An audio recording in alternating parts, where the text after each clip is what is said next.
And we're live. Doug, welcome to the second one.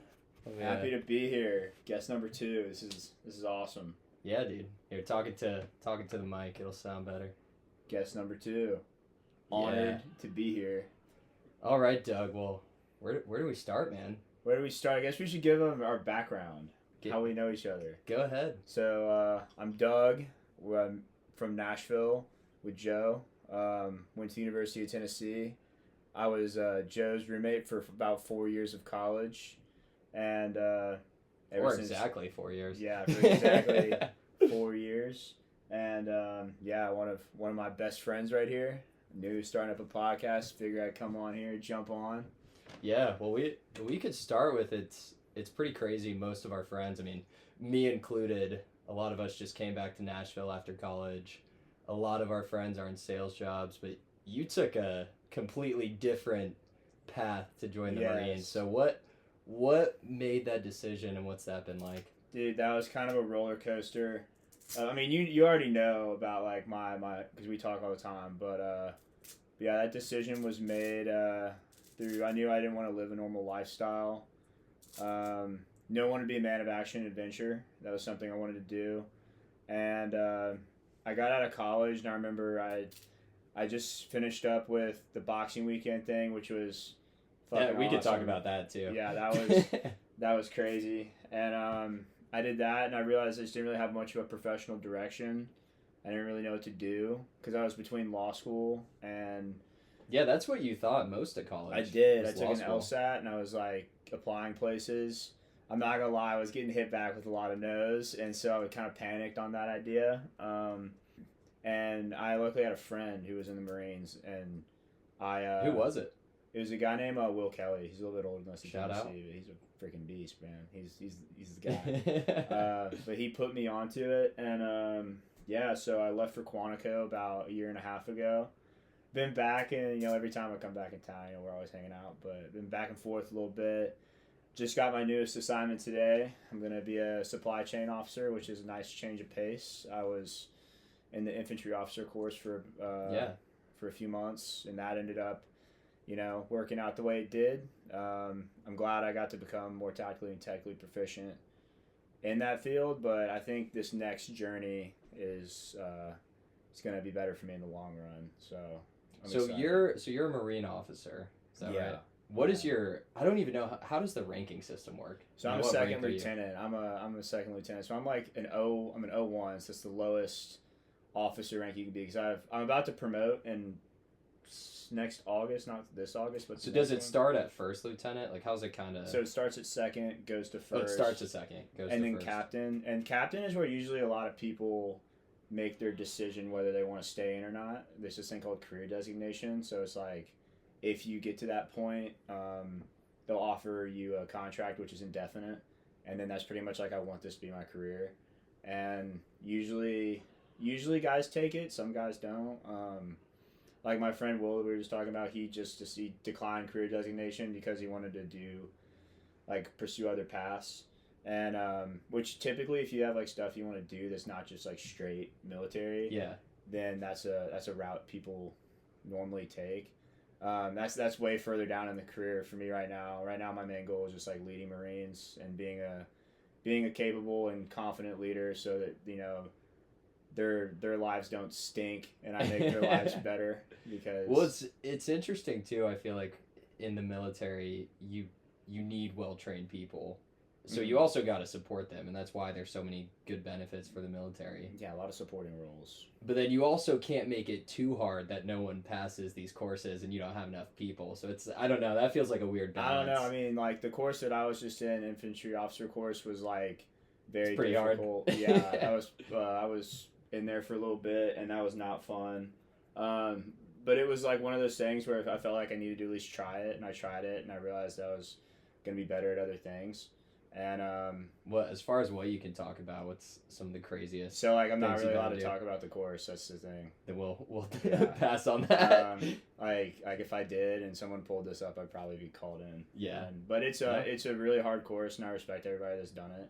A lot of guys are like honestly duck the course. They're like, I don't want to do it. I don't want to do it because it's so hard. And So like it's an admirable thing to try and accomplish if you can. But yeah, but I'm more like kind of more geared into like my next job. Like I just got told today I was doing ground supply, which was not my number one choice. So what does that look like? It's pretty much just like supply chain in the Marines, and I think like while I'm doing it, I'm gonna try to go back to school and get my master's and get out and get a supply chain job.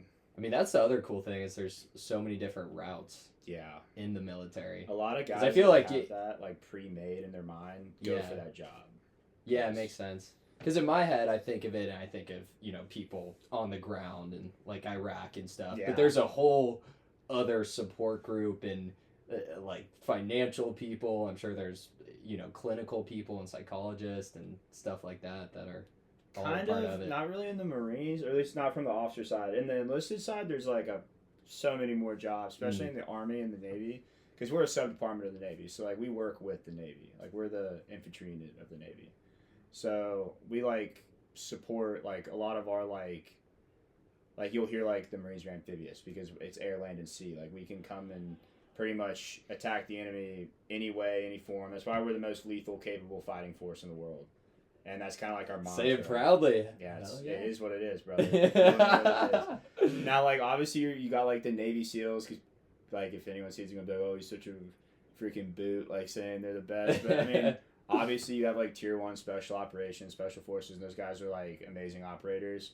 But I think as far as just like a unit as a whole, the Marines, like for our size, are the most lethal fighting force the world has ever known.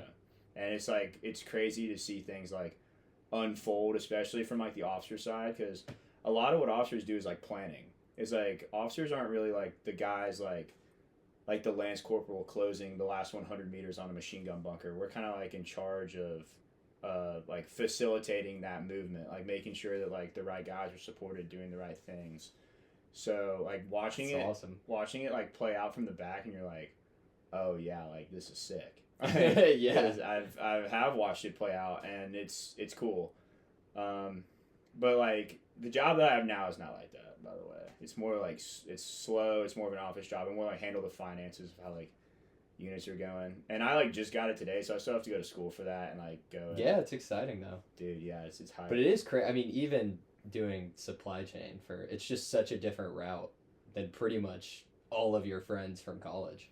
Yeah, I mean, which is crazy. I knew when I left, like the day I left, that my life was going to be a lot different than a lot of people's, and I was okay with it because. It's all trade-offs. It is trade-offs, but it's like at the same time, I felt like I didn't want to get out and work like a 9 to 5, at least like not right away, even though that's like what I'm about to go do in the Marines. But like I wanted to at least go like play around, shoot some guns, and like dude, I love like the. Well, that's another thing we talk about is your shotgun disc proficiency. Oh yeah, I'm really good at unfucking things. Yeah, yeah, that was yeah. Well, yeah, like when I was in high school, I was tried out for the Olympics when I was a senior in high school for shotgun. When you said one practice, you shot at 100 disc. You had 97 out of 100. Yeah, that was. Well, your dad told me that one, but that's pretty really cool. hungover when I did that too. My coach like, pow, pow, pow, like dude beat me up and down the course, but I ended up doing a lot better than I thought I would, and it was like crazy. But that was like another thing too. Is like when I decided to join the Marines, I was like looking at everything. Really, it's where I want to do in my life. I was like looking at everything I'd done, like boxing weekend, was really good at shooting, and like wrestled my whole life. I was like, all right, well, like this is just kind of all pushing me towards. Well, I mean, dude, physically, you like I tried to work out with you one time. We were in the gym for 3 hours. It was right before spring break. You're faster than me, bro. You said we're hitting every single body part. I mean, Hey, we were ready for that spring break. Nobody talks about that. Because that was boxing weekend, so you were cutting weight, but you were also working out. That was terrible. I mean, you're shredded. I lost 30 pounds in 2 months. Let's talk about boxing weekend. Yeah, when you would watch me go jump in the ice cold pool, you'd be like, Joe, dude, what is boxing weekend? What is the? So boxing weekend is called the Ace Miller Memorial Boxing Weekend Tournament, and it's pretty much like a fraternity run event, and it's like a weekend, and everybody comes out, and pretty much like whoever wants to fight in this tournament can fight in the tournament. And I one day just like woke up and was like, you know what, like, fuck it, I'm fighting in this tournament. I was like, kind of like a lot of like stuff in the Marines. It's like I feel like if I didn't do it, I would have always thought like, woulda, coulda, shoulda. And I was like, I can sit here and just live this No, average. that was meant. I mean, yeah. It was just like woulda, coulda, shoulda. I could sit here and just be average as fuck and be just like a normal kind of like statistic, or I can go do something that I think like would really challenge me and really push me to my limits. And that did challenge you. Yeah, I know dude. you worked Every day, dude. I would every day, night in and night out. It was like having a job. And then the weekend came around. I won my first one, lost my second one by a point. It's a Hey. little controversial. Hey, Efren, if you're watching this, congrats, dog. You know? And dude, like honestly, like all those dudes that I was boxing with, like will always be one of my like guys that I would. Yeah, it's a really cool event, and it's a fundraiser. Really cool. It's for a good cause. It's for inner city kids to come off the street and learn how to box. Yeah, and that was also cool because I got to meet new people and relationships and work around people. Dude, the worst I ever got my ass beat by was this dude named his name was oh god, what was his name? I forgot who he was. We had like his Shannon. You would remember his fist. No, this guy named Shannon. And dude, he was a freaking 8th grader, and he hit me. An 8th grader? Dude, he hit me like perfectly, and I like it was like it wasn't even like he hit me and then bopped me on the top of the head at the same time, and I was like, just good like, night. no way, this kid just sunned me in front of everybody in this gym. Like, oh, that's insane. But yeah, so that happened. I was actually talking to somebody about this last weekend. They were like, yeah, dude, like you did that, like everyone figured out who you were and you did that, and then you like disappeared. And I was like, yeah, like not even on purpose. Because like the second I did that and the second I like proved to myself I could do that, I was like, all right, I'm joining the Marines. So I just like took off. Yeah, I mean I remember that happening pretty quick. Yeah, this is what I'm doing. Well, I think it's been a great path for you. It really has. Dude, it's been sick. Because I mean, you know, me in college, I was definitely like, you know, I got in trouble a bunch. That actually ended up following me, like, because you know I got like canned twice, and then they were like, yeah, you know, you got to get these waivers. We're gonna push you back 9 months, and I was like, this is some like even my parents thought, like everybody thought I was lying. Everybody was like, oh, he's not actually doing it. He's just like capping or whatever. You did it. And I was sitting there and I was like, dude, I'm trying really hard. And but I knew that when I got there, there was like I was watching just grown men. Like Quantico, OCS is no joke. Like that stuff is legit. So were you getting homesick, or I don't know? I just, like I was kind of saying at the beginning, it's such a different path. Like all your friends are in other places, your family, you're just, I mean, I guess you're here with your new Marine family, but it's got to be a weird feeling. Oh yeah, when I got there, I went by myself pretty much. Me and this dude named Carlos from Nashville, who's like still one of my boys. But he ended Shout up shout out Carlos, that's my guy. He ended up not making it all the way through the program. But I remember the hardest part of boot camp was my mom actually wrote me a letter and told me she wanted me to quit. Your mom did? Yeah, that sucked. Why?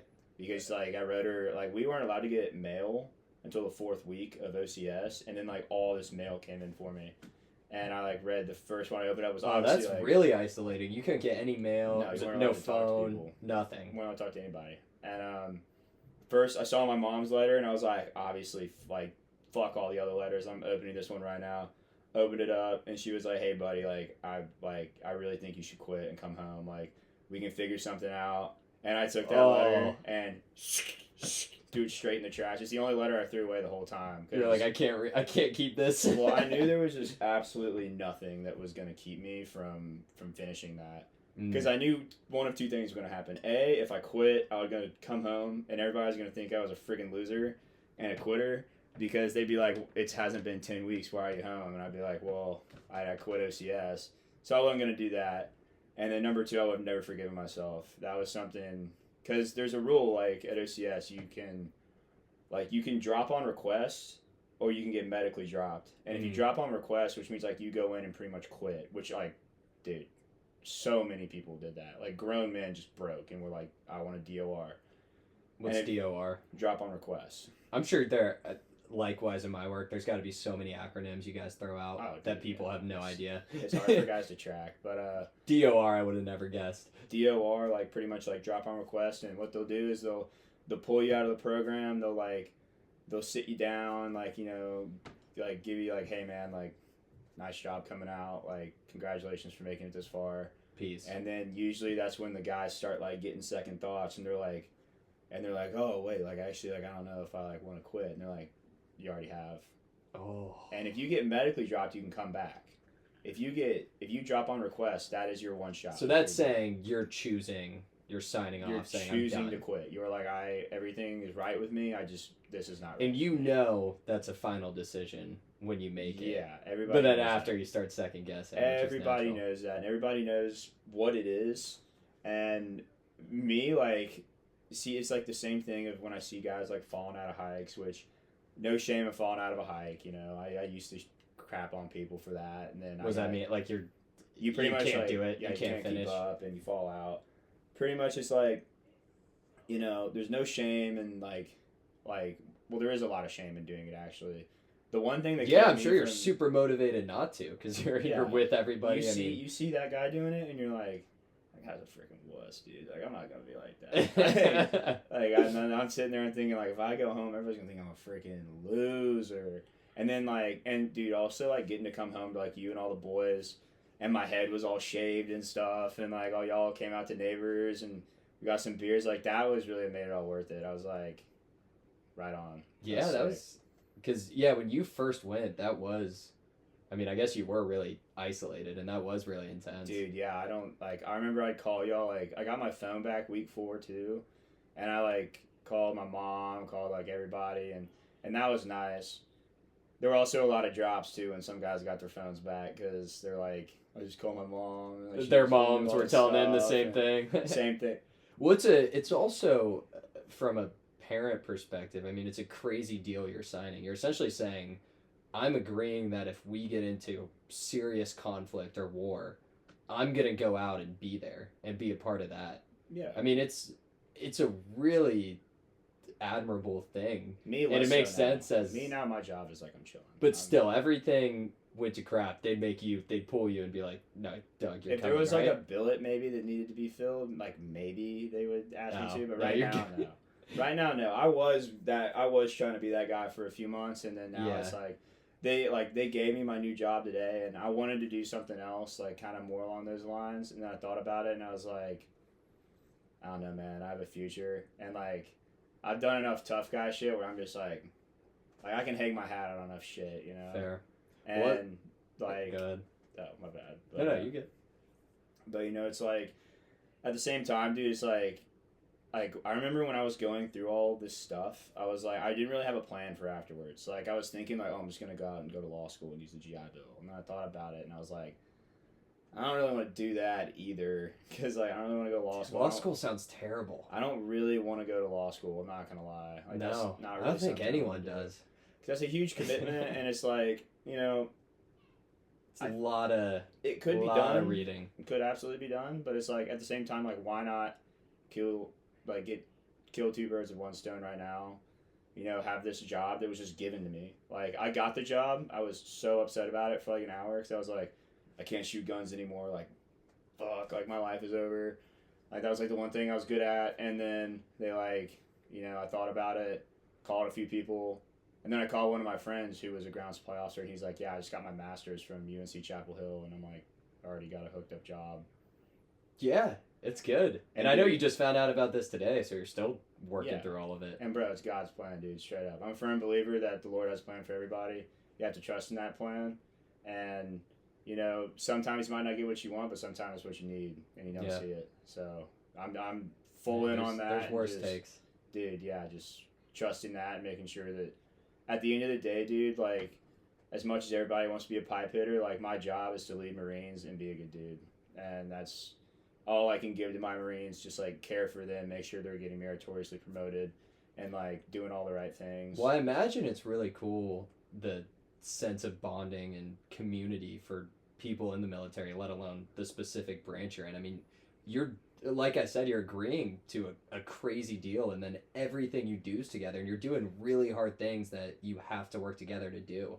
Like, there's no way you don't become close almost. I would say though, with that is absolutely true, but there's also different cultures. Yeah, There's yeah. a lot of guys like I was talking to this one guy, and he just got out of the military, and he was telling me, he's like, hey man, if you're just looking for a GI Bill, like dude, join the National Guard. Like it's like you're not gonna have to do all this crazy stuff. You just have to go to boot camp, get yelled at, and then like you'll like have full benefits. Something with that like with me just did not sit right. I was like, yeah, I could do that. Like that's not wrong at all.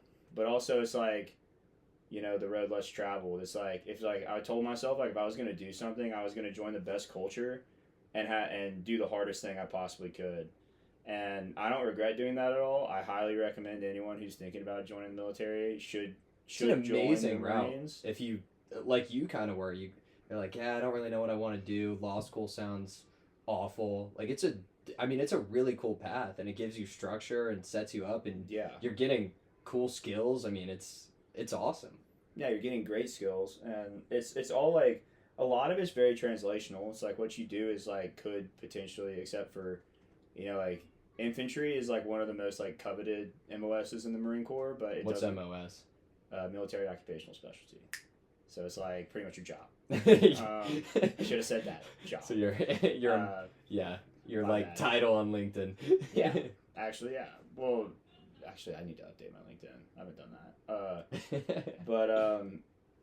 But yeah, pretty much like everything translates really well, and like you can kind of always verb it to where like you know it's like, hey man, like I was in charge of like X amount of equipment, like manage 31 Marines, like that's like looks good, you know. Yeah.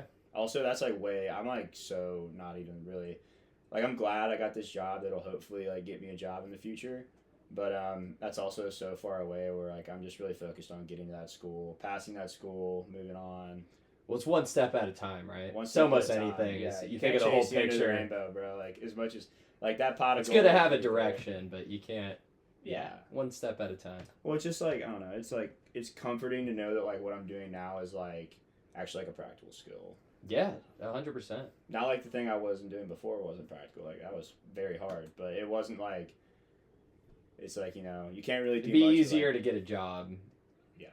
In what you're going to be doing than it would be if you remained in infantry. And that's kind of like the silver lining of it, because if you gave me my number one choice right now, I would be like, yup, I would take it. And it would kind of be like an infantry type job. How many different MOSs are there? 23. For Marine officers, there's about 20. There's 23. So it's a lot of routes you could go. Yeah, dude, you can be an aviator, you can be ground supply, like what I just got, infantry, combat engineer. You can be like a combat arms, supporting roles, which is like intelligence too. Like intelligence is up there. See, it's so communication. It's cool to me to hear this because I obviously everyone knows what the military is, but unless you're in it, like I don't know all the acronyms or structure. I mean, it's a whole world that exists. Yeah. That most people, and even you telling me about it, I can't fully grasp it because I haven't been there and I haven't experienced those things. Yeah, I mean, like there's like I still don't know a lot. Like I'm second lieutenant. Like I was talking to somebody today and he was telling me something, and I was like, I had no idea you could do that. And he goes, yeah, you're a second lieutenant. You probably won't know that until you get to the fleet. He's like, I wouldn't have known that if I were a second lieutenant. Yeah. So it's like, you know, it's a lot of it's like you learn about it as you go. But like once you get to the fleet, it's like you have like NCOs and stuff that'll help you like kind of get the grasp of what's going on. Yeah. Guys that have been in for like years. Yeah. Well, I mean, you just get. I know that's cliche, but there really is no substitute for experience. And having more expertise, you just know and see and do things in a way that you can if you haven't been there for that length of time. Yeah. Yeah, I mean, and a lot of it too is like it's the same with my job.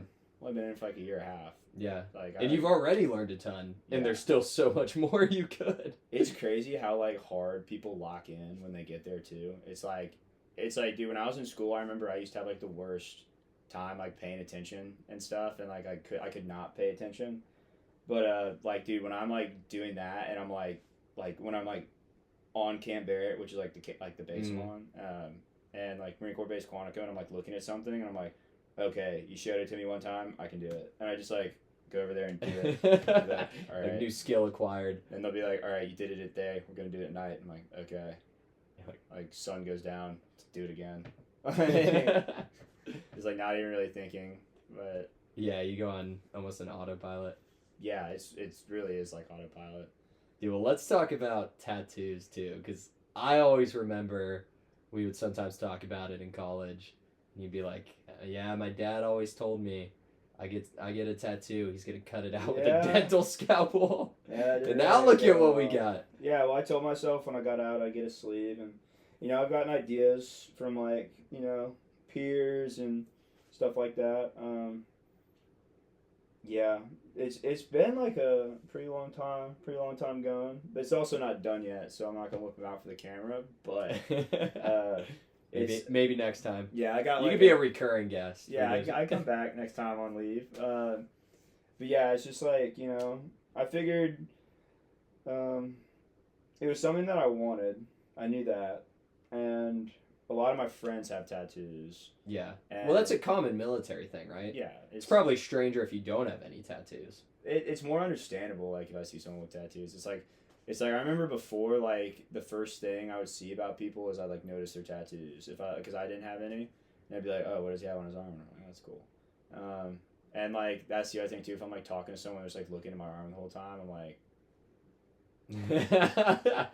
buddy, stop doing that. It's weird. So what area hurt the worst of what you Dude, got I so far? sweated through my clothes. Like I got a skull wave. I'll show you Oh, a yeah. skull wave.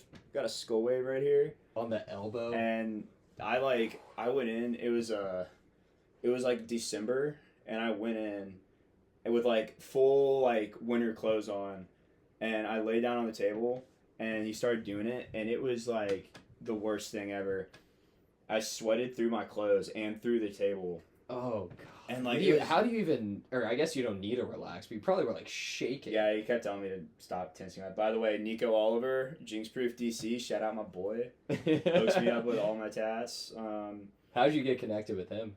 One of my friends went to him, and I like saw what he did to him, and I was like, oh, that's cool. I want that. And then So he's done everything you've got. everything except the knife on the back of my arm. Gotcha. That was somebody else, but everything else, he did like the mountain scenery right here, the skull. And he's gonna finish it out, I'm assuming. Yeah, he's gonna finish it out. Like it's really just this part right here, and a lot of that's because I don't really know what I'm gonna put there yet. But Dude, I love that you have a sleeve. yeah, It's I'm about to start on this one. Really? Yeah, You gonna double? I don't know if I'm gonna do the whole thing Or because maybe this just was. a little. I'm definitely gonna. If I do, this one's gonna take a lot more time. Just because I did this in like the course of like 4 months, and it was just like. Yeah, you went from Yeah. no tattoos to Yeah, this. it in went 4 very, months. Went very fast, and I kind of wish I slowed it down. Why is that? Just because it felt really rushed, and like when you're training and you have like you're trying to heal a tattoo in training, like there was one weekend I got a tattoo and I forgot we had a 5-day field op the next day, and so I was just like out in the field with like pretty much an open. Which is totally wound. not recommended. Yeah. Right? It's not Like good. I couldn't wash it, I couldn't do anything, so I was like, And you're supposed to clean it multiple times a day. Yeah, I was and do like- the fuck. And that was not chill. That was really not chill because I was like, it was honestly like taking away from my training because like people would be like watching something, and I'd be like, my tattoo is itching. I'm probably like, and I was just like worried about it getting infected. Luckily, it didn't get infected. Like, it really like it like. After yeah, I mean, 3 you days- pushed it to the limit. I'm assuming if you had, Yeah, after 3 days, it's like you're pretty much fine. I feel like it's better to like it's good to have some Neosporin in your pocket. but yeah, just in case. yeah, just. What are you thinking on the next arm? I think my next one, I'm gonna get Invictus right here because that's my favorite poem. What's the poem? It's out of the night that covers me, black is the pit from pole to pole. I think whatever gods may be for my unconquerable soul. If I jack that up, Well, the Hey. millions of viewers Hey, will probably come on. fact check. dude, no, someone's gonna Google that and be like that. Why is that your favorite? It's just kind of about having like an unconquerable spirit, like a warrior spirit. It's like I had to learn it. In It high sounds school. cool.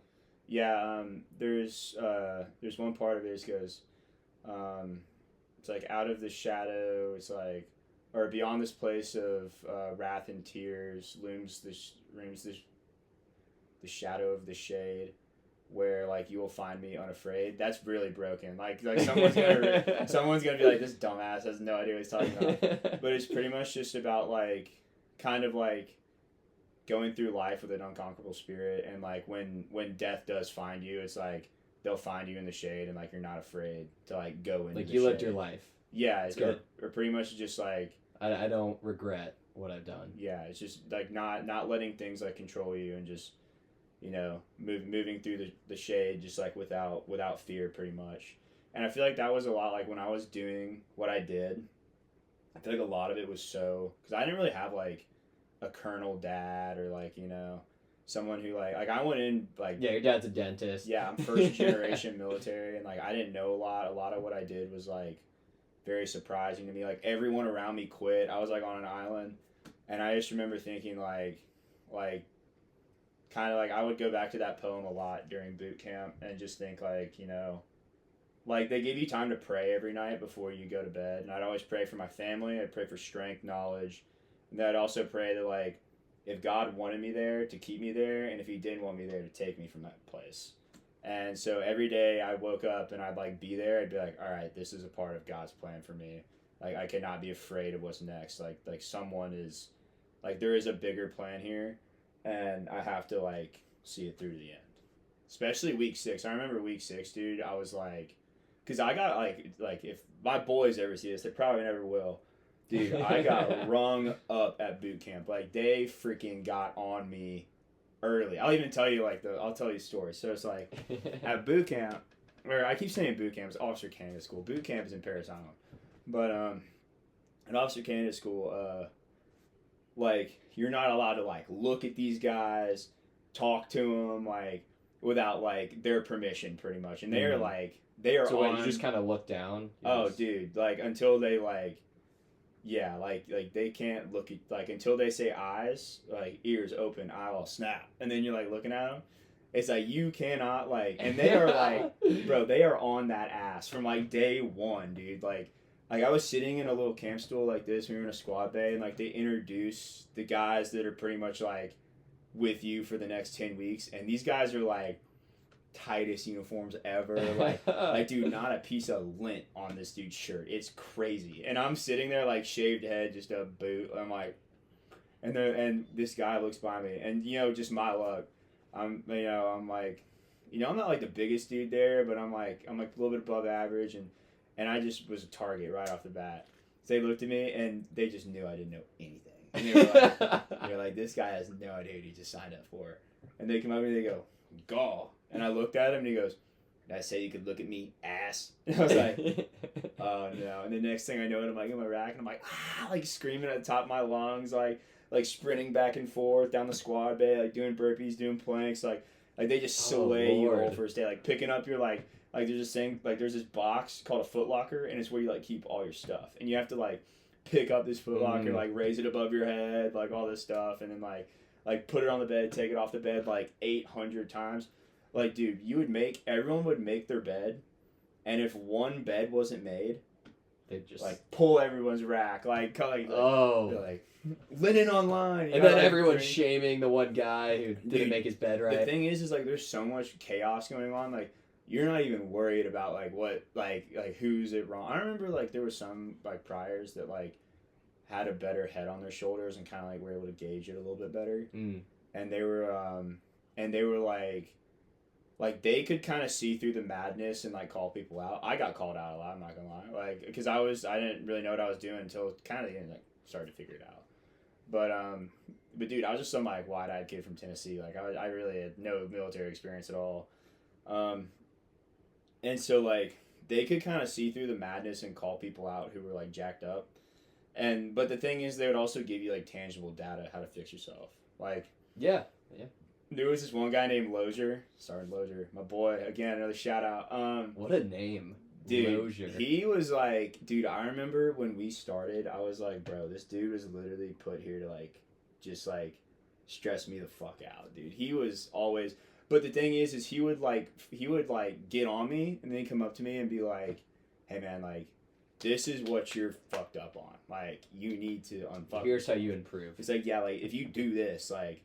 And they have peer evaluations too, so you rank your peers. So it's like everyone you're around, you have a top 5, a bottom 5, and then you have to like explain why that guy like sucks.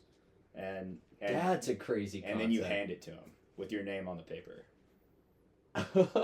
Dude, that happens That's all a the next time. level peer review. Yeah, dude. Most people in a business setting or stuff like that, I feel like peer Yeah, review you is talk so. shit and you can be like, You're like, oh, you did a good job.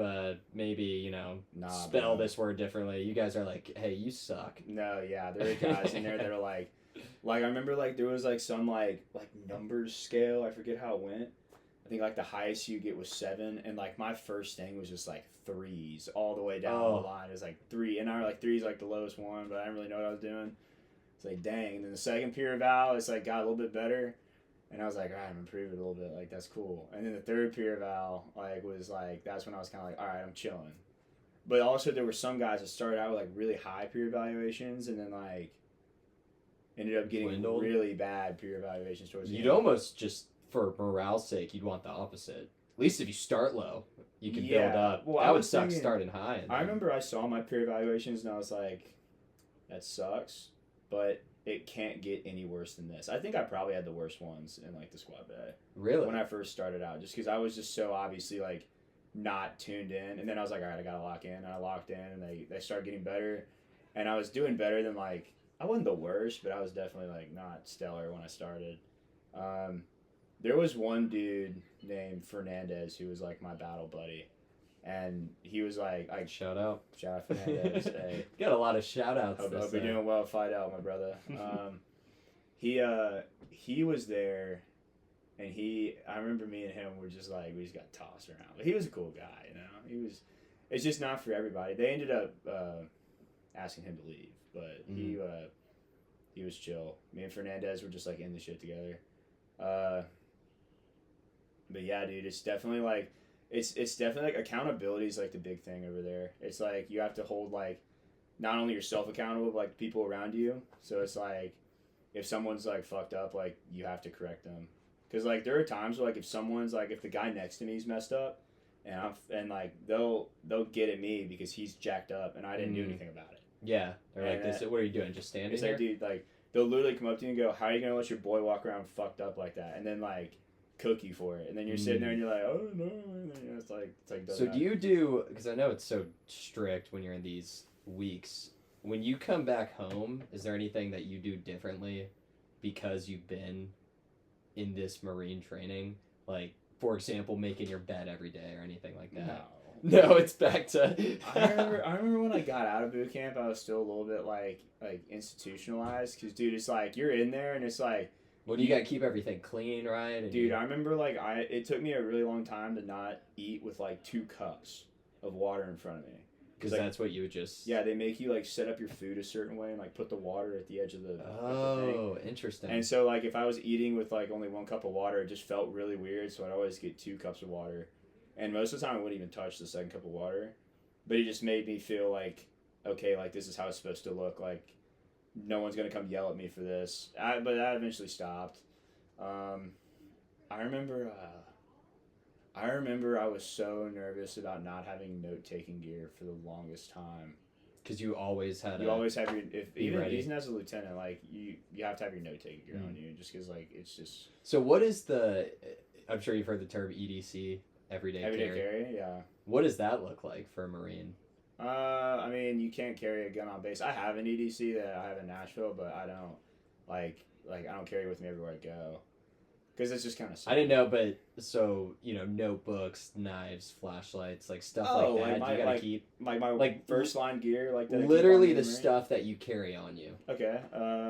Usually have phone, right pocket. You know, It's a classic. gotta get my Instagram scrolls in, and then I got keys.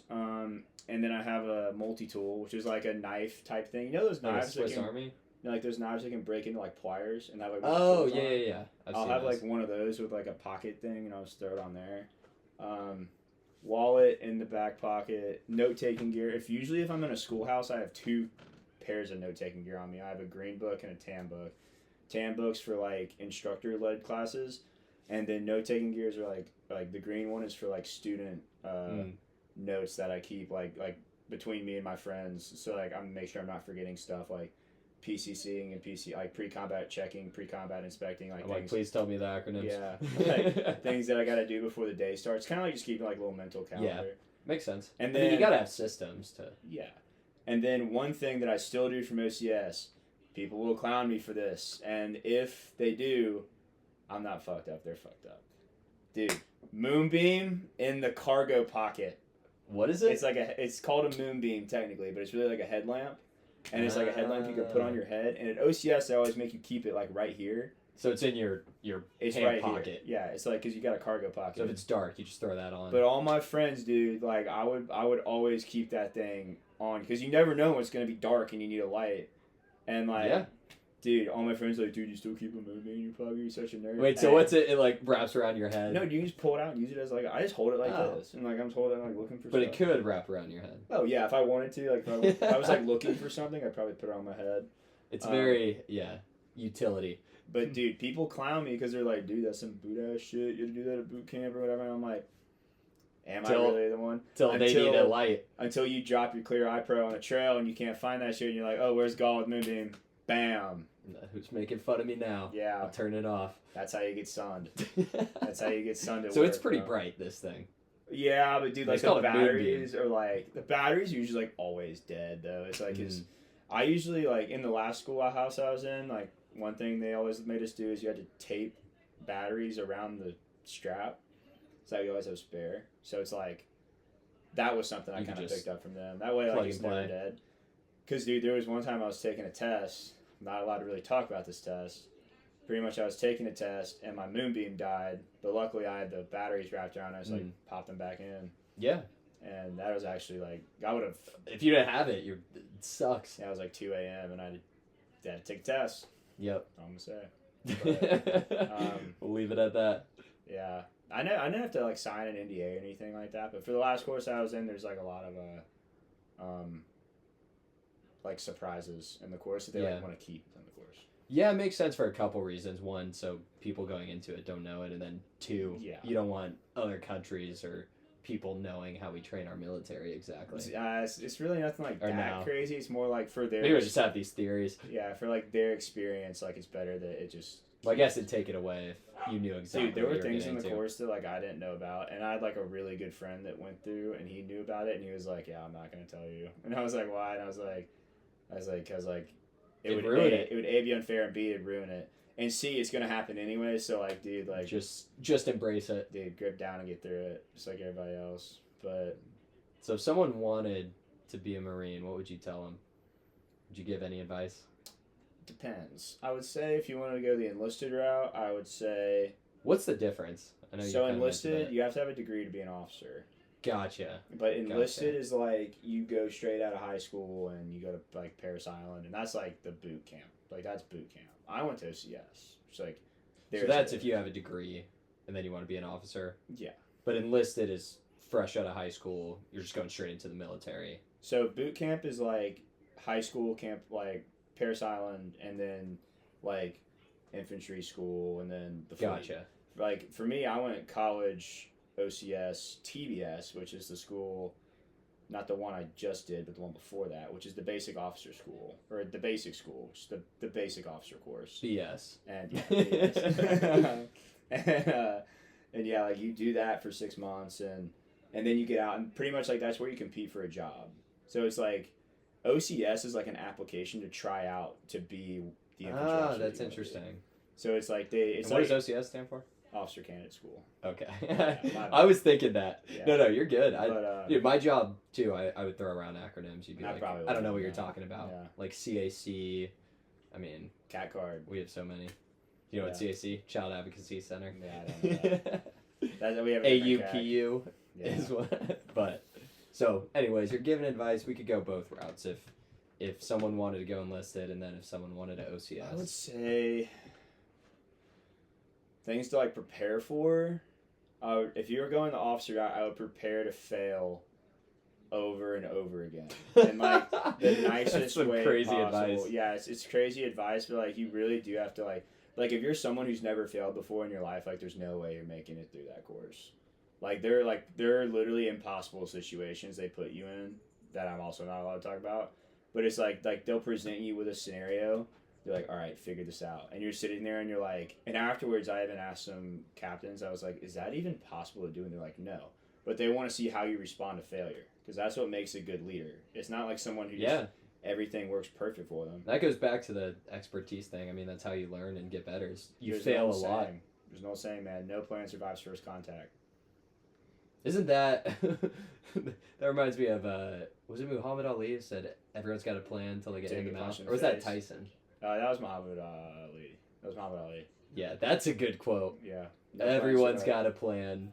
till you get punched in the face. Ooh. No plan survives first contact, dude. Because like that's really where like I feel like good leadership spawns. It's just like everyone can make a plan and see it through and expect everything to go perfect, but you have to be able to make like concise, like knowledgeable decisions under pressure, and that's like what that's what I mean by I'm saying like be prepared to fail. Yeah. Also breaking your boots. And back to, I mean, that's a skill you can use in any industry. Yeah, Being able to do that is, like I can work under a immense amount of stress and be fine.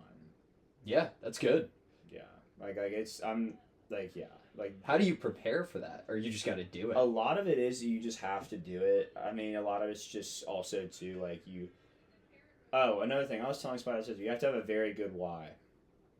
If you do not have a good why, you will not make it. I have a why. My why is very private, but it's family related.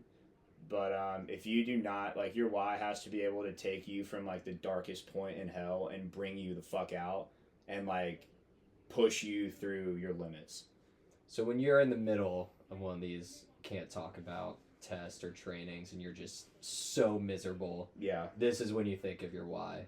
And this is, Yeah, your why needs that's to what be able gets to, you through, like, I can't do this. Yeah, like your why needs to be able to be like, yeah, like I am actually suffering because I've never suffered before like I have when I did this fucking shit, bro. Like I'll be honest with you, like for a partial where I'm like, this is terrible, but then you think back to like maybe like the reason why you're there, and like the reason why I'm there is family related, and I'm like, okay, now I can actually like run through a brick wall.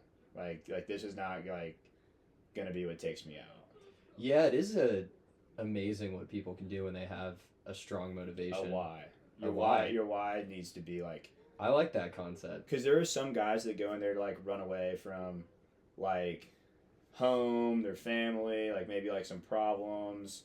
I mean, And that could be a why in of itself too. It can be a why, but it's not a strong one. Like Yeah. like there are guys that I've seen that just have like a really weak why, like, and they'll be there and they'll be in there and be like, I don't know why I'm here, because they're like. It's in the phrase. They'll I don't notice know that why. their problems or whatever they're dealing with isn't bad enough for them to go through with it, and then that's what makes them quit. That's what breaks them. Mm. So definitely. So how do you develop your why? Or is Developing your why is, I would say, it needs to be meaningful. It needs to be tangible. Like, don't make it something fake, like something made up. Yeah, you can't just lie to yourself. Yeah, because that, like, the truth will expose yourself. Like, all these courses are meant to expose you. Like, they even tell you that. Like, it's meant to expose you and who you are as a person and see if you actually, like, care about people and are capable of, like, taking care of people. And if you just have some made-up fake why reason, like, you're going to find out really quick that that's not good enough. Like, and you're going to be like, shit, now I'm stuck in Quantico and I don't have a why and I'm cooked. and I'm in Quantico. Yeah, and it's like, dude, I'm so far away from home and there is no way out and I am in the darkest Unless part you of my life. DOR. Unless you DOR, but that was never on the. It was on the table for me sometimes. I thought about it, but it was my why and like being there. I was like, it wasn't. There was nothing they ever put in front of me that I thought was bad enough for me to go back on why I was there. Hence, having a really strong why. Yeah, Because that's the stick you're measuring against. Yeah. It would have to be something that would make you question whatever that is. Yeah. And since that's so meaningful to you, it's No, not even a decision. I'm doing this. Yeah, and that's why I always say the hardest part of my boot camp was me getting a letter from my mom telling me to drop. Because I was like, you're the reason why I'm fucking here, and now you're telling me to leave? Like, this is really conflicting in my head. Yeah, so I just ripped it up. I was like, whatever, I don't want to read this again. And I was like, and I knew I like, I still have every single letter that was ever written to me at boot camp because it means so much. Like, dude, that shit's like gold. And I remember like one of my friend's moms, like Blake Andrews' mom. Remember Blake? Yeah. His mom wrote me a Shout boot out Blake. camp. And his mom. I broke my foot week 7, and I like could barely walk. Oh. And What'd you break specifically? I fractured my heel. Ooh. So I fell off, like, after you eat chow, you have to, like, get on the monkey bars and do pull-ups and stuff, and I dropped, hit my heel, and then, like, felt something kind of, like, crunch. Little crack. And I was like, that's weird. And, I guess the adrenaline with everything that was going on, I just, like, ran back up there, got in formation, then we started marching. I realized I couldn't march. Like, because, like, that's where you're, like, going, like, driving your heel into the ground. Like, this isn't working. And so, but luckily my blisters were so bad that I went to medical. They were like, what's wrong with you? And I just, I'm a high integrity guy. I did lie this time, though, because there was no freaking way I was going home. I was like, yeah, it's just my blisters. Like, they just hurt so bad. I was like, can I get some ibuprofen? You're like, yeah. And dude, so you got to ask for ibuprofen. You can't. You got to have, like, a very good reason to get ibuprofen. Oh, yeah. They don't just give it to you. I mean, they do, but like, you couldn't just keep a bottle. No. With you. If you got caught with like a Walgreens bottle of ibuprofen, you're out. You can't bring anything. You can't bring anything with you, bro. But I got this like ibuprofen bottle, and it was 800 milligrams a pill. Which I don't know if you know ibuprofen. Normal's like 100 or 200. Yeah, that is a metric like fuck ton. It's like horse pill, dude. And so I was popping like 2 of those a day. And you just kept walking. Yeah, because I couldn't feel anything. You could have shot me in the chest when I was on that. We had a family friend. He was an Army Ranger, and he said he was going through, I think theirs was 2 months or 60 days. It's 62 days if you don't fail anything. 62 days if you don't fail anything. So but if you fail something, you got to redo that part of it. From what I understand. I'm not in the Army, so it would be hard for me. Yeah, he would have done this decades ago, but he said he fractured his ankle, I think, like 3 days before. And they pretty much said, we can take you out medically and you can start this over, or you could just tape it up as best you can and do it. And he was like, I was not doing that again. So he just wrapped it up as tight as he could. He was like, I remember having to run miles and miles and do this hike at the end with a fractured ankle. I'm like, oh, that's insane. Yeah, I did the forge with a fucked up foot. Which the forge is kind of like, it's 3 days. Another thing I'm not allowed to talk about, or not, I don't know. How's the foot now? Oh, dude, it's fine. Good. Nah, it wasn't like super jacked up. It was just like a tiny little hairline fracture, but it was enough to like bother me and keep me from. Well, especially if you're doing that much physical activity, it's not like you're laying on the couch all day. You run like everywhere, or at least they used to. They changed up the course since I've done it, but I went into the forge with a broken foot, and that was like miserable.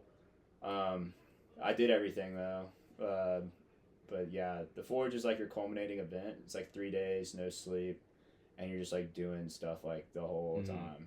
But that's like a lot of the Marines is not really sleeping that much, because a lot of the way they figure out how you respond under stress. I would struggle with that because it is true. I mean, when you're sleep deprived, everything's harder. Your judgment gets clouded. That physical activity's harder, thinking's harder, you feel worse, like you're just more irritable. I mean, sleep is just for overall well-being super important. So it's interesting they take it away. I would say though, like, it's weird how, dude, like, I would be like running doing the PT parts of the forge. Yeah. Because there's like different parts of it, and there's like parts where you're like sitting down, parts where you're running, parts where you're like doing stuff. And I'd be like running and like doing stuff and everything. Like, I could stay up all day doing that. The second you told me to sit down and listen to somebody talk, I'd be like out, like literally like that. I'd be cooked. I guess that makes sense though, because you're up doing stuff. Your blood pressure's going. I'm on call for work sometimes, and as much as it sucks being called out at 2 a.m. and I got to go respond to a home and work, it is pretty amazing. You just function like my like you just figure it out. Like there's stuff happening. You have to stay awake. You can't really think. You're not getting time to just chill.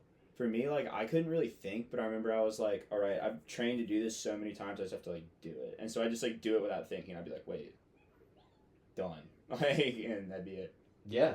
It's almost the best way to do things sometimes. Yeah, just know without thinking. Don't think, Doug. Yeah, no. Isn't that, you see the new Top Gun?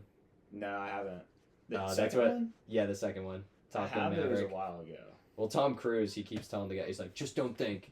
And then at one point, the guy does something that Tom Cruise is like, why'd you do that? He's like, well, you told me not to think. Yeah. Dude, that's sometimes how it needs to be done, though. Sometimes, like, there's a thing they say it's like a good plan now is better than a better plan later. It's like sometimes you just need Well, to you just act gotta now. do something. Yeah, sometimes you need to act now. Because you could spend all day planning and thinking, and I mean, Yeah. as the Nike slogan says, just Just do it. bro. Because while you're thinking Also, and what a doing good things, slogan. that situation is developing. Yeah. And it's developing faster than you probably think it is. And then by the time you have a good plan, the plan that you already had, the situation might be different, like the enemy situation.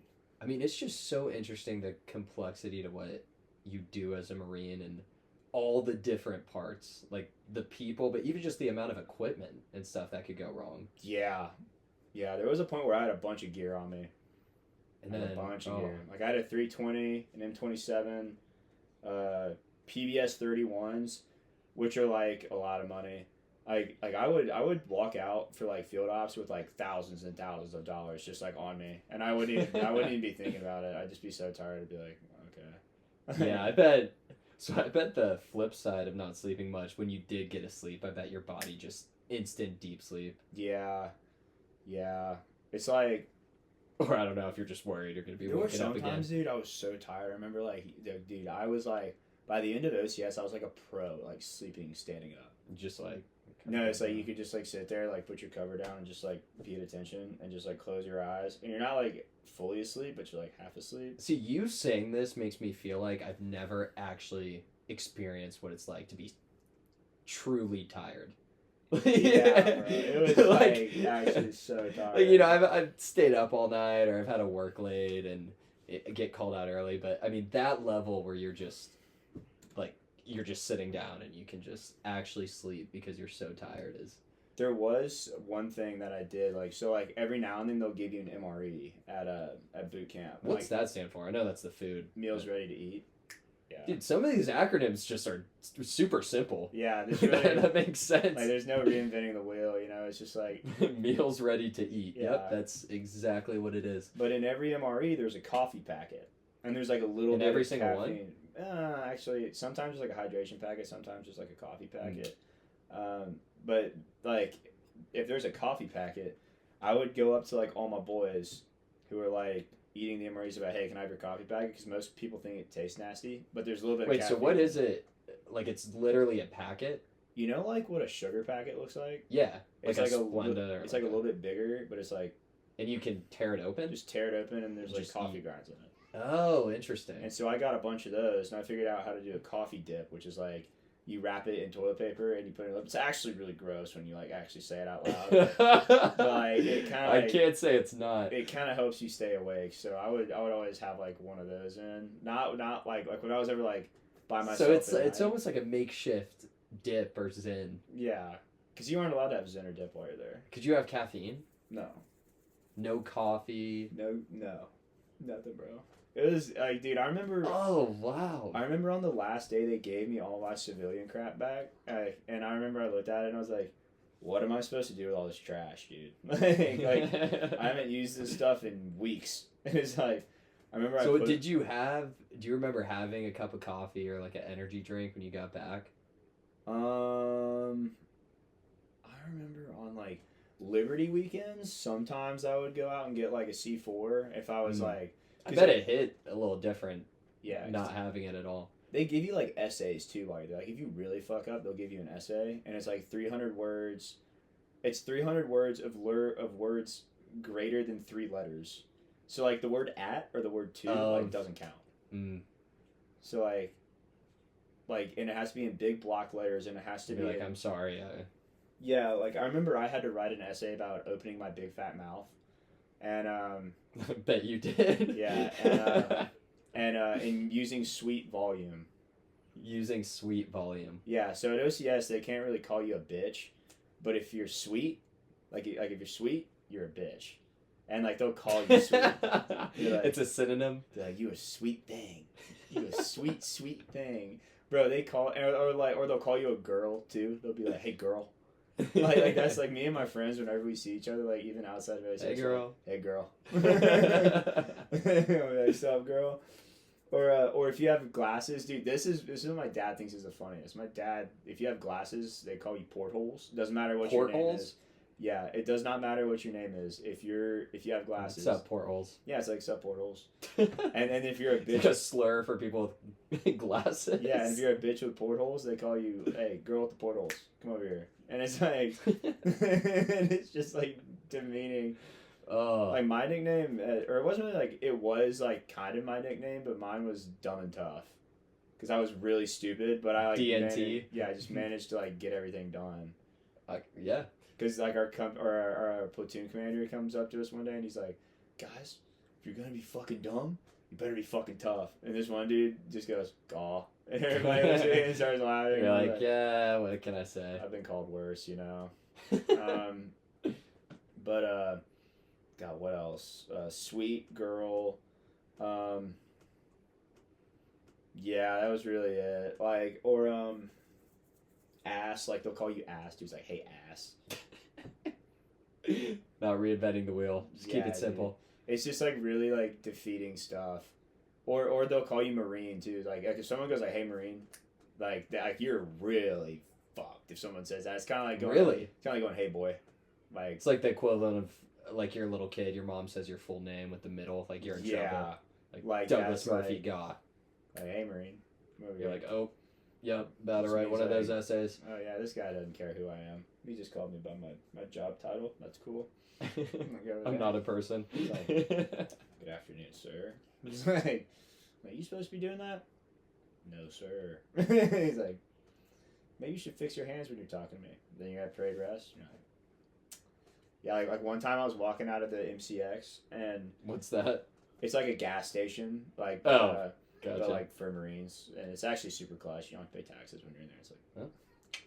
But there was one time I was walking out while this captain was walking in, and whenever you like pass a higher up, you got to salute them and hit them with the proper greeting of the day. It's just like a customs and courtesies thing. Yeah, and if yeah. like if you don't do it, like you're fucked up. But I was walking out and I didn't have my cover on. People watching this, if anyone's even gonna watch this, like are gonna be like, "Oh, Gau's a shitbag." It literally was the perfect storm. Like I was walking out while this dude was walking in, and I didn't have my cover on. And when I put my cover on, I dip my head, and this guy walks by me. When my head is down, putting my cover on, I look up, and I take one step, and he goes, "So I guess we just don't greet senior officers anymore." And I turn around and I see the double bars. I'm like, "Fuck no!" And I'm like, "Oh my gosh!" I was like, "Sir, I'm so sorry. I was literally like, I didn't see you. didn't even correct myself. I could have probably just corrected myself and it would have been fine. I was like, "Sir, I'm so sorry. I did not see you. Like, I'm not that kind of person." He's like, "What company you in?" I said my company, and I was a senior company on campus. He's like, "Oh yeah, y'all are Echo. You should know better than that, shouldn't you?" And I was like, "Yes, sir." And he's like, "What are you gonna do about it?" And I was like, "Got a detention." He was like, hit him with it back, waited for him to cut, and I was like, "Good afternoon, sir." He was like, "All right." And he did that in front of all my boys. All my boys are standing behind me. They're like laughing at me, and I'm like, "Oh my god, it's so embarrassing, dude." But you know, like, it's just like, you know. That's not too bad though. At least he was Yeah. giving you some, but he Yeah. let you make it up pretty quick. Yeah, I mean, like it was my fault. Like on paper, it was my fault. If it was like I the mean, you perfect- didn't see the guy. No, I didn't see the guy, but it's like, you know, at the end of the day, like you assume that risk when you're walking out of the MCX, Got to keep Cover your head down. on a swivel, looking like a 24/7, fool. Yeah, like But, a Waffle House. yeah, Waffle House. Dude, it's probably more dangerous at the MCX in Quantico than it is at Waffle House if not saluting somebody. They're everywhere, bro. Like I'm surrounded by a bunch of like everyone there is either like a second lieutenant or a captain. So it's like, and a lot of the captains are like always moving around doing stuff. Mm. So like, you'll go from like one building to the other, and you're saluting like unless you're in class, like Your arm's like a little sore. I would love to know like the most amount of salutes I've cut. Do you have to like- do it with? Is it right hand? Yeah, your right hand, Okay. knife hand, right hand. Is it different for civilians or no? Someone told me that, but I didn't know if that was true. Oh, they're probably just fucking it up. It's just someone's just messing with them. Probably just really not doing it right. So right hand. I'm sure there's. It's a like proper way. right hand and like a knife hand too. It's like also when they yell at you like to use a knife hand, so they're like Like "Sweet- thumbs not out. sweet girl. Everything's. Yeah, it's like super sharp. Like And it's like, portholes. if my knife hand's fucked up, someone's gonna come out. But it's pretty much just like that. And like yeah, like if you ever put like a knife hand in someone's face, like that's like very like not even disrespectful, but it's like, dude, you better be right if you're like chewing somebody out with a knife hand in front of their face, because like if you're wrong, like this just means business. Like yeah, like yeah. And like the Marine Corps is Yeah. like known for the knife hand. I've had a few knife, like at boot camp, every time the sergeant instructor talks to you, it's like a knife hand is in your face, and you're just like, dude, I will never forget getting yelled at there, dude. I've never been yelled at. Like, dude, these guys are literally trained to just yell. like break your OODA loop, which is like pretty much like your mental. Wait, one of my colleagues, he was in the military for a long time, and he was telling me about that concept, OODA loop. Yeah. That's a military thing, right? The way Yeah. you mentally think about things. It's pretty much like, so like you have to understand the OODA loop in order to get inside of someone else's OODA loop and break their OODA loop. But OODA loop is essentially saying someone's The way like they think and someone's the way they act. mental framework. The way they think and the way they act. Gotcha. So it's like if you can get like inside their mental that- model. It's kind of like when you're like making a plan per se, they have this thing called like turn the map around. So it's pretty much like if I'm showing you a plan like this and I'm like, this is our route, I'll turn it around and be like, all right, what's the MLCOA? What's the enemy most likely course of action? You're like, okay, if I'm doing this, then you're probably gonna like be doing this just like based off what's going on here. And it's like, so if you can get inside of the enemy's OODA loop, then you can pretty much figure out their plan. That's an interesting concept. So anyways, these guys are trained to get in your To OODA fuck loop. with you, bro. Like straight up. And dude, like when you're doing it, like bro, Like you're like, I've never been yelled at this before. No, some of our friends too. It drives me insane, bro. Because like some of our friends, they'll be like, dude, I'll like if someone yelled at me like that, I would just probably laugh, buddy. And dude, the one, You're like, yeah. no, the one friend that said that, I was like, buddy. I want to know who, but we don't have to add anybody. Yeah, I'm not gonna. For all the millions of people watching. But this. dude, when they are yelling at you, that shit is so not funny. Like, it is, I'm like, sure it's not. actually not funny at all. Like it's like it's so not funny. It's funny talking. it's so about not it. funny. It's funny not about how not funny it is. It's like because you're sitting there and you're just getting like absolutely like destroyed, and it's like, dude, Do they say stuff that you're like, how'd you even think of dude, this? like when they're yelling, you like spit is coming out of their mouth and like getting all over your face, and it's like you're supposed to like trying to like remember stuff, and you like they're asking you questions, but they're also like fucking you up from like the feet up. Like they start down and they're like, what the fuck is on your feet? Like going up like IPs. And it's like, Welcome. Jackson, We're doing the up? second. what's going on? There was a bunch of people, so stole Yeah, you I around. got you. Sorry. You can say what up. Just got my passport. First recurring guest. What's You up, got guys? What? Yeah. Enjoy. Will do. We got the second guest here. Guys, have fun. Peace, Jack. The boy. He is the boy. Yeah. He But anyway, still hasn't. He turned 21 and he ordered his ID online about 30 days ago. Still doesn't have it. So anytime he goes out to get a beer or anything, he's got to bring his passport. I had to do that for a while. Yeah. It's super annoying.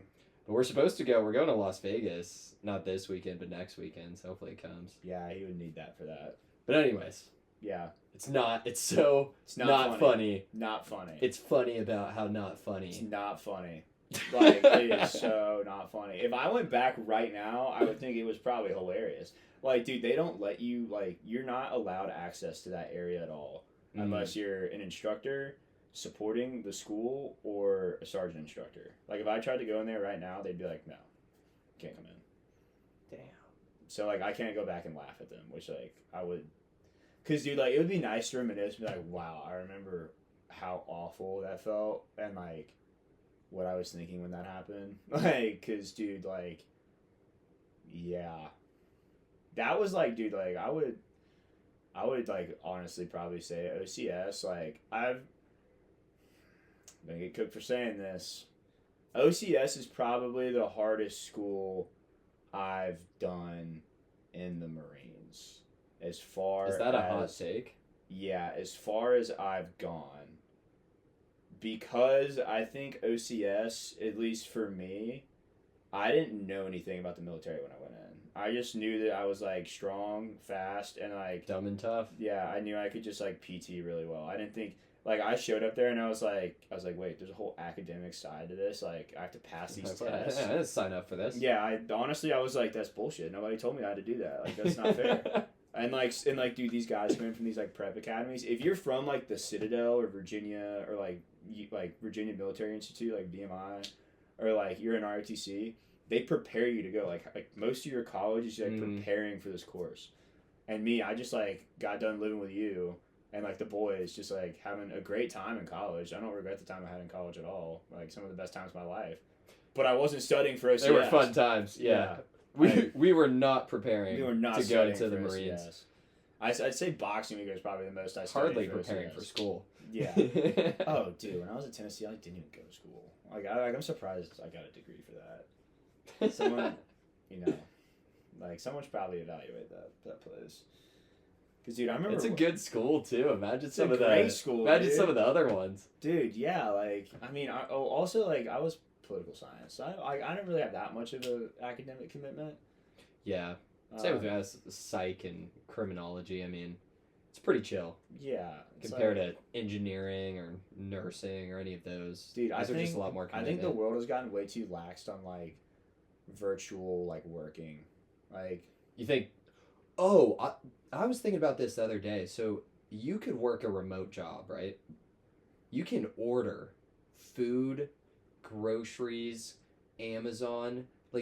There's people who could hypothetically never leave their house. No. And not only that, there's people who do never leave their house. Dude, but I think That's there's, crazy. I have, a serious problem with that, though. I feel like that's, part of, the flaws of America. It's, people don't, genuinely have to struggle for things. Yeah, some we live in the people do. most comfortable time ever. But it seems like people are more stressed out than ever, too. Well, dude, you have to experience some sort of struggle in order to, gain value. I had one of my mentors tell me one time, one of my mentors told one of my friends who told me that he was on a hike, and he got at the end of the hiking, and he, all crowded around, and, usually, all the mentors will give you, a moto thing, something to, get you going, make sure you're not just gonna be, sad all night. Yeah. Because you just walk 9 miles at 2 in the morning. And he was like, guys, you want to train lethal Marines that'll make, the right decision in the face of death. You need to train them hard, and you have to have the courage to watch them suffer. And he goes, I love you guys, and I promise you, I have the courage to watch you suffer. And they were all like, fuck! They were like, this guy is literally... Apparently it was snowing outside too, and they're about to sleep out in the snow for 4 days. Oh. But I have the courage to watch you suffer. But dude, there is some I feel some truth to that. It's you do have to have the courage to watch something suffer in order for them to get actual tangible feedback from things. Cause dude, I have friends that I see people and I hear about things of guys just getting bailed out of some situations, and I'm like, dude, there are some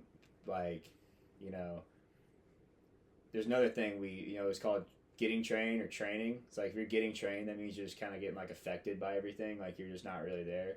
And if you're training, that means you're actually putting out and doing a good job. Dude, if you're just letting the world affect you and expecting people to come bail you out, that's just kind of a fucked way to live.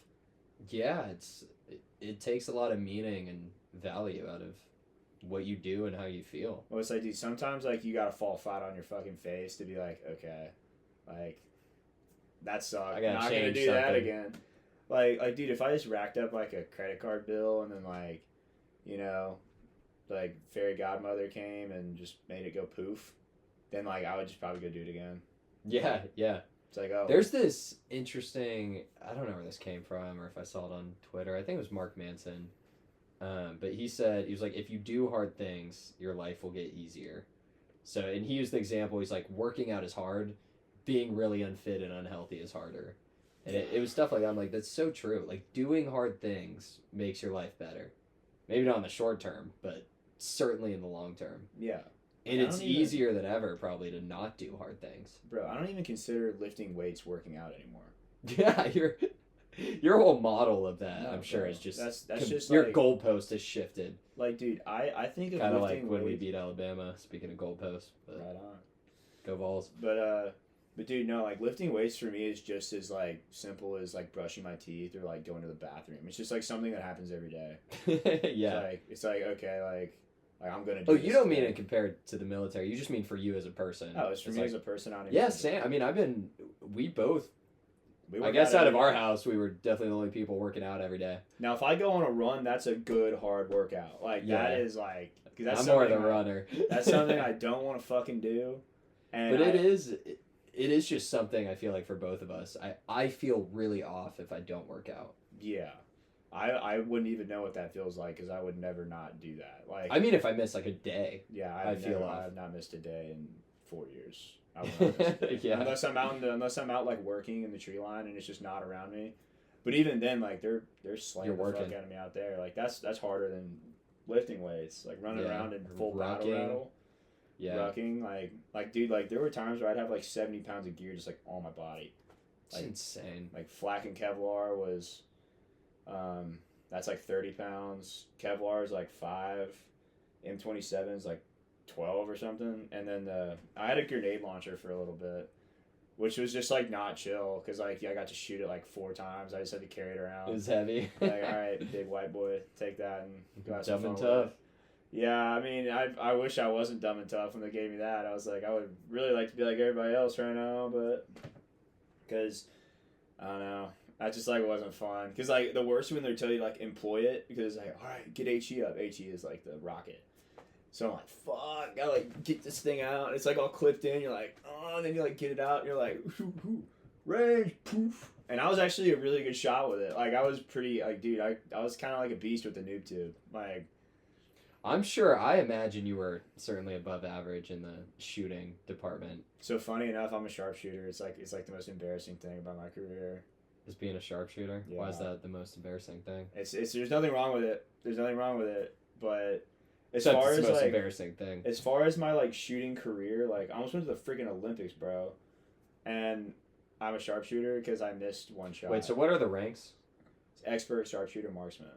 Gotcha. So So marksman. you aren't marksman. No, I'm not the. No, I did. No, I'm not the. I'm not the worst. No, I'm not, definitely nowhere close to the worst. But I was like there's like a shooting qualification. There's a part of the drill where it's like if you just miss this one shot, then you automatically can't get expert. Mm. And I missed that one shot. Mm. I hit like all my other shots. I had like I think it was like I had like a 142 on long bay. So like I got the minimum to get expert on long bay. I was because like dude, the 500 meter jacked me up, but I did well going into the short bay, which is like box drills and stuff like 2 to the chest, Yeah. 1 to the head, and then there's a part where you have to shoot on the move. Hey, anyone who's wondering if shooting on the move looks like Call of Duty, I'm gonna spoil it for you. It fucking doesn't. Shit's really hard. And like, cause like you're doing it, it's like all over the place. You know, like trying to time it. And I didn't learn until I went to my follow-on school how to shoot on the move. They didn't really teach us. It's like you're supposed to shoot before you plant your front foot. So like while that foot's in the air, that's when you pull the trigger, like right before it plants. And I didn't know that, so I was just trying to like walk and shoot, and like they're like timing you while you're doing it too. So it's like you're under a little bit of pressure, and I missed the headshot and automatically Oh. was a sharpshooter. That sucks. And so like I was like telling everybody, I was like, yeah, I was gonna do Olympics for shooting. Like I'm pretty good at it. And then I just And then you didn't even get the best. freaking boogered that, bro. Boogered the hell out of it. I was like, whatever. I was like, give me the sharpshooter, whatever.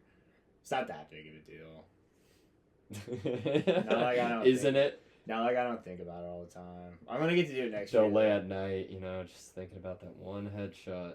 Dude, next year, hopefully, I do it. And, dude, like, I don't know, bro. There was some dudes getting some pit love out there. If you know what pit love is, What is pit love? it's just pit love, bro. not for the public to know. Nah, if you know what pit love is, you know what pit love is. Pretty much Fair enough. your boys are fucking hooking it up for you. And I did not have my boys hooking it up for me. No pit love. No pit love. It's a cold world out there. It is, dude. It's a dog-eat-dog world. Dumb Especially as for fuck. people who order, dude, like, People who order food to their house every day. We got so stranded on this topic, but it needs to be revisited. No, go ahead. Dude, like, if you do not have the courage to leave your house to go pick up your Jersey Mike's, fuck you. Like, come on, bro. Come on, bro. Like, get in your car and go get your food. It is the easiest task. And no one's asking you to, like, put the boots on and walk 9 miles to go get lunch, bro. It's so funny because your comparison of what's hard, people be like someone hungover on Sunday, like, oh, I just can't go get my Jersey We know Mike's. somebody like that. We know somebody like that. And you're like, well, my heart is I haven't slept in 3 days. It's not even about I gotta go comparison, run 10 dude. miles. It's about basic human nature. Like, dude, hey, guys, you have to consume vitamin D to stay alive. That means if you don't see the sun, you're cooked. You are totally cooked. Isn't that kind of a funny line? Because the sun also cooks you. Yeah, but dude, like, you're cooked if you get too much, but you're definitely there are cooked some if you don't people get I'll enough. see them out, and I'm like, dude, you look like you're haunting someone right now. You look like you're here because, like, So moral of the story, go get your Jersey Mike's. go get your food. Go, like, dude, you don't gotta earn chow. No one's asking you to go earn chow. No one's asking you anything too crazy, bro. Just go turn that key and go get it yourself. Like, just don't. So why do you, not that I disagree, but why do you feel so strongly that it's important for you to not because just... it's just, like, ridiculous. It's like, I tried Uber Eats one time. Once. Yeah, one time. And I think the system's fine. Like, my mom loves Uber Eats. We've had this conversation a bunch of times. I was like, Mom, you need to go get the food. She's like, but I can order it here. And I'm like, I'm not going to argue with my mom because that's just not going to go well for me. But not because I don't want to. I just know it won't go well. well, it's just like, and like, I know there's no way I could win that. So, but anyway, like, yeah. It's like, dude, just go get your food. Like, people have been doing it since the dawn of time. Dude, people used to have to hunt for their food. Used to have to go out in the woods It was way different. and It kill was Jersey animals Mike's. and cook those animals on the bobby, son. And you can't go over here to Jersey Mike's. You can't go 5 minutes down the street. They're everywhere. There's shops everywhere, bro. So what's your Jersey Mike's order? Dude, 43 giant extra meat because I ain't no freaking sissy boy. I get that man sandwich. And actually, dude, like, what's on a 43? It's a Chipotle cheesesteak. Oh. Dude, actually, me and my high school boys been talking about this for a minute about whether the cheese or the steak one is better. I'm gonna tell you right now, if you get the For the steak, record. if you get the chicken Philly cheese steak, you're a sissy boy. You're a sissy, and you can't handle red meat, and you're gonna die of malnutrition, Especially with the lack of sun. dude. Yeah, especially if you're getting that freaking crap So delivered. what I guess you're used to eating chow and stuff in the Marines. When you're over there and you're dreaming about food, what comes to mind? What are you like, oh, If I'm in the field, I would can kill usually, for. I usually get food every day. Like, I'm not like in the field all the time. But there's got to be something you're thinking about. That's if really I've good, been right? out in the field for like 10 days and I've only been eating MREs, I think I probably like.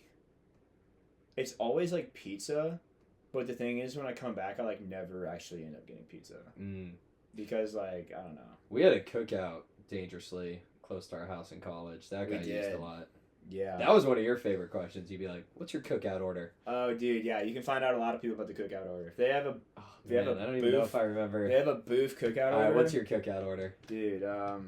It's been a while. I think I would switch it up. my go-to, dude. Well, this is like the go-to. This is the one. So I'll hit me and Scotty. So our boy Scotty put me on this. I'm not even gonna act like I found this because I ain't Shout know. out Scotty. I know. If I had to fuck. trust someone with a cookout order, Scotty's I'm trusting you, Scotty. Scotty's kind of the boy with that. But anyway, so it goes. You got to get a big double burger. Got that on lock. Big double burger, cheddar style. That's where Extra Scotty comes into cheesy? play. No, so it's like cheese, caramelized onions, and bacon. Ooh, And dude, ooh. me and Scotty used to rip that freaking mother effer all the time. And then you gotta go hush puppies because that's just like you got to. Where else are you gonna get hush puppies? Like honestly, like if you're a cookout, you just get the hush puppies. And then I remember. Oh, the cheddar bites, bro. Oh, can't forget about those. Yeah, if that's Are they not on called your, cheese if bites? that's not Or on cheddar your order, bites? dude. If you don't have cheddar bites Cheese on your order, beans? What would we? What were dude, they they're called? called cheddar bites. If you call them cheese beans, you're uncultured and you don't know what you're talking about. But Okay, you my cookout order's coming back to me. And if what you, to drink? If you don't have that though, arguably a terrorist. Mm. And what do you get to? I do not trust you. What I'm are- washing your hands. What are you drinking with this tray? So if I'm going in to get it, I'm getting the high C, half Sprite, and you got it. It's So like, no milkshake. nah, dude, that's nasty. If Dude, you get a milkshake, no, their milkshakes are so good. dude, well, like They're insane. if I were a fat nasty freaking human, maybe, but I gotta stay lean, fresh, warfighter. But if I were to per se get a milkshake, like if let's say I wasn't, Hypothetically, because you never Hypothetically. would. I'd probably do yeah, not like I ever did that in college. You couldn't waterboard that information out of me. I would do like an M&M shake with Snickers, like half Snickers, half M&M, Oh, that's a good and combo. then I'd absolutely take that bad boy to church day early, bro. Saturday Amen. night, 3 a.m. I'd be on that ass in a real way. Have you ever heard of Aaron the plumber, bro? What? Dude, no, we gotta talk about this, dude. Bro, what are you- There's this dude named Aaron the plumber, and this dude, this guy Aaron the plumber, is like no one I've ever seen before. He's like the crash out king, Wait, what is he on social media? Who is this dude. guy? Yeah, he pretty much like signs up for all these like dating sites or whatever, and he'll go in there and just like crash out. Like this one girl comes up to him and she's like doing this, and he's like looking, and she goes, baby, my eyes are up here, and he goes, oh, I'm actually looking at the hair on your arms. He's like, the women I date don't have hair on their arms. And she's like, you doing too much. He's like, nah, baby, you ain't qualified. And like, we'll like move on. And dude, dude will just say the most rambunctious shit. Like they put him on a podcast one time with this transgender girl, and he sat down, and I don't have anything like this is strictly factual evidence for, and also my beliefs do not identify with the DoD, but this is all stuff that happened. I'm just like saying what You're rehashing. you can Google this. clip. You can Google this clip. Like, I don't have anything against transgender people or like people with hairy arms. Like, dude, I have hairy arms. Happens, bro. Anyway, so like this girl gets sat down with this guy and he's transgender, and she goes, "Hey, Queen," talking to Aaron the plumber. Aaron the plumber ain't taking. What does Aaron the plumber look like? Kind of like a Ninja Turtle. A girl told him that. But he sits down. He goes, "Queen, who you calling Queen?" And she goes, "I'm talking about you." And he's like, "Man, you a dude, right?" And she goes, "Yeah, you weren't saying that when you were trying to kiss me." And he goes, man, gets up and like freaking pieces this chick up in like the middle of this interview, like punches her twice. Wait, what? But it's technically a dude, and she's like on the ground. She's like, "Yeah, you a bitch, you a bitch." He goes, "Yeah, how them thumpers feel, girl?" Wait, so he just clocked her in the middle of this? Technically, it's a him. We're not gonna act like it's a she. She's not a she. Okay, technically clocked. He/she. But he actually punched. Oh yeah. In the middle of this interview. Oh yeah. Or this one girl was on this one dating show, and this one girl like did like this to him, like tapped him on the forehead, and she goes, "There's no way you're about to ruin this moment right now." And he goes, "I absolutely have to." Dude, this guy Aaron is like Eric or Aaron? Aaron the plumber, bro. Aaron the plumber. So funny, dude. If y'all haven't checked out Aaron the plumber yet, Aaron the plumber. Shout out. We got a lot of shout outs. Dude, no. Hey, Aaron the plumber. He ain't never ducked no fade. I'm your number one fan. We'll have him on next. Dude, Aaron, if you came, I would take leave and come back and be with Aaron the plumber, bro. He literally goes, "I'll get it up with anyone." He's like, "I ain't never ducked no fade." Like, Wait, so is he like? What's his background? he's like a This guy plumber. like to fight? Oh, He's he's like literally a plumber. He's a plumber. He's just like crashes out on literally everyone. It's insane. Let me actually check my phone really fast. Check it. Ugh. We can wrap up. I think we've covered a fair amount of topics. Hold on, let me see what Hunter said. From Marines to Aaron the plumber. Oh wait, all right. So my fucking thing's got no more. But yeah, Aaron the plumber, definitely. Yeah, dude, I told Hunter I'd meet him at Neighbors tonight, but that's probably just, dude, I just don't even want to drink tonight. Cause tomorrow, like, you're going out with me tomorrow, right? We'll see. What do you mean we'll see, bro? I don't know. I don't know what I'm doing tomorrow. Going to dinner and then figure it out.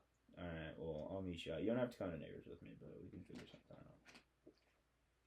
Well, shall we wrap this up? Yeah, bro. It is 8:30.